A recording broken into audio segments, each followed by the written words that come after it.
AI 디지털 교과서의 지위를 교육 자료로 낮추는 법안이 통과되면서 내년 3월부터 학교 현장에 도입한다는 계획에 제동이 걸렸습니다. 교육부가 즉각 거부권 행사를 건의하기로 했지만 혼란은 불가피해 보입니다. 이 밖에도 어제 국회 본회의에선 교육 관련 법안 11개가 새로 통과됐는데요. 먼저 영상부터 보고 오겠습니다.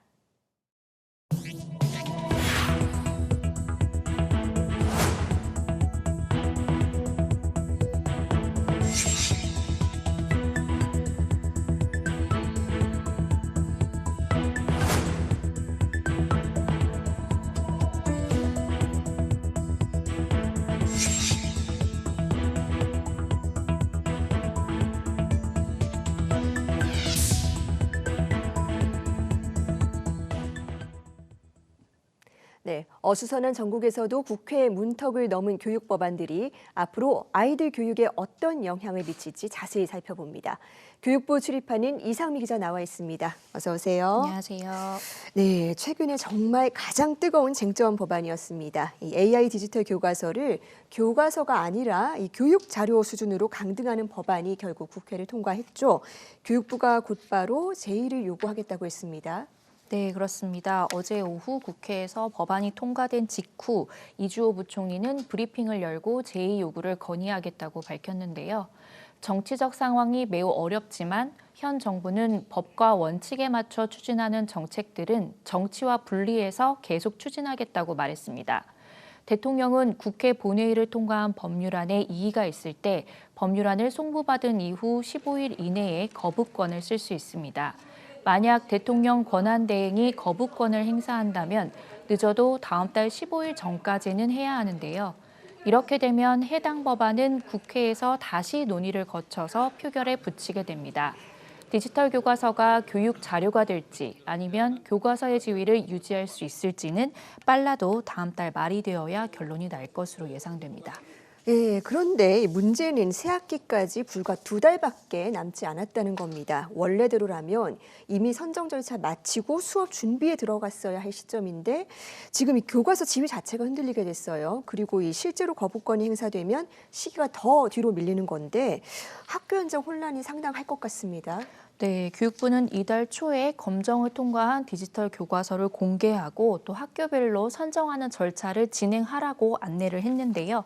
이에 따라 대구 등 일부 지역에서는 이미 교과서 선정 절차를 진행을 하고 있는 상황입니다. 다만 모든 교육청에서 이에 따르진 않고 있는데요. 서울교육청은 디지털 교과서 선정을 내년 2월로 연기해도 좋다는 지침을 각급 학교에 전달했고요. 세종과 경남, 울산, 인천, 광주 등 시도교육청에서도 관련 매뉴얼을 학교에 전달하지 않고 있습니다. 이 상황을 좀 더 지켜보자는 건데요. 만약 다음 달 말 재의결에서도 법안이 통과되지 못하면 학교에서는 한 달 안에 디지털 교과서 선정 작업을 마무리 지어야 합니다. 네, 학교 현장 혼란을 최소화할 수 있도록 빨리 결론이 나야겠습니다. 다음 법안으로 가보겠습니다. 어제 통과된 법안 중에서 학생 맞춤 통합 지원법이 또 눈에 띄는데 이건 어떤 법안입니까? 네, 학생 맞춤 통합 지원법은 말 그대로 학생들이 겪고 있는 다양한 문제들을 해결하기 위해서 통합적으로 지원을 하자는 법안입니다. 보통 이 학교 생활에 어려움을 겪는 아이들을 들여다보면 이 여러 문제가 복합적으로 얽혀 있는 경우가 많은데요. 이 기초학력이 부족한 아이들 중에서는 이 학습만 어려운 게 아니라 심리 정서적인 문제가 있거나 또 경제적인 어려움까지 겪는 경우도 있습니다. 이런 아이들은 한 문제만 해결하는 방식으로는 제대로 지원하기가 어려운데요. 그래서 이 법안은 학생을 중심에 놓고 학교와 지역사회가 협력해서 지원하는 체계를 만들자는 내용을 담고 있습니다. 네, 이 법안이 왜 중요하냐면 지난번 이 서희초 사건도 그렇고요. 이 교실 안에 이 문제 행동 일으키는 학생들을 가만히 들여다보면 문제의 원인이 굉장히 복잡하다는 거죠. 그래서 훈육만으로는 부족하다는 건데 자, 이 법안이 2026년 3월부터 적용될 예정입니다. 어떤 게 달라지는 겁니까? 네, 앞으로는 학생이나 보호자 또 교직원이 요청하면 학교에서 지원 대상 학생들을 선정하고 또 학습 지원이나 심리 상담, 교육 복지 등 필요한 서비스를 종합적으로 제공할 수 있습니다. 이 법안은 사실 지난 지난 21대 국회에서도 3건이나 발의가 됐지만 끝내 통과되진 못했는데요. 그동안 현장에서는 법적 근거가 필요하다는 요구가 많았습니다. 학교가 지역의 사회복지관이나 교육복지센터와 협력을 하려고 해도 이 위기 학생에 대한 정보를 공유할 수 없어서 지역사회와 연계하는 데 걸림돌이 많았기 때문인데요.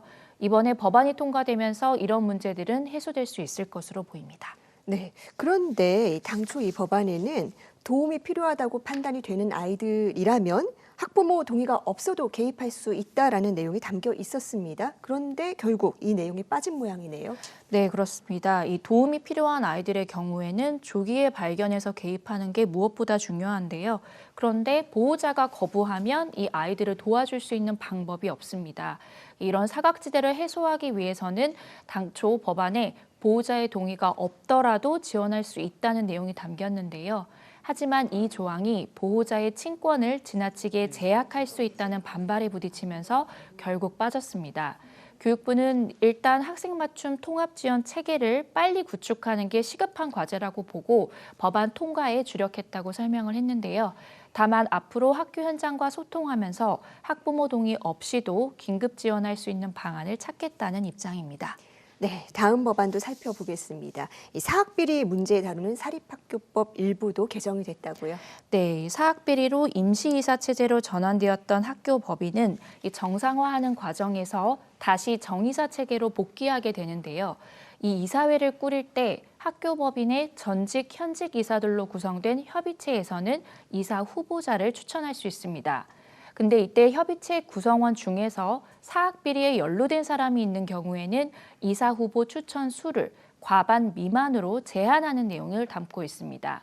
이 비리 관계자가 측근을 통해서 다시 학교 법인을 장악하는 관행을 막겠다는 취지의 개정안입니다. 원래는 사립학교법 시행령에 있는 내용이 있었는데요. 지난 10월 정부는 사학분쟁조정위원회의 전문성과 자율성을 확보한다는 이유로 이 시행령을 삭제했습니다. 그러자 야당에서 법 개정안을 발의하고 이번에 통과시킨 겁니다. 개정안을 발의한 진선미 더불어민주당 의원은 학교 법인의 정상화를 저해할 우려가 있는 이 사학비리 관행을 근본적으로 차단하기 위한 조치라고 설명했습니다. 네, 그런데 이 개정안에 대해서도 교육부가 즉각 유감의 뜻을 밝혔습니까? 네, 교육부는 이 전직, 현직 이사 측의 이사 후보자 추천권을 광범위하게 제한하게 된다는 입장을 밝혔는데요.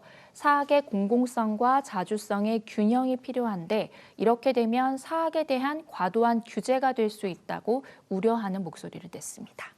네, 마지막으로 이번에 새로 제정된 법안도 하나 살펴보겠습니다. 앞으로 도시 지역에도 이 분교를 만들 수 있는 법적 근거가 마련됐다고요.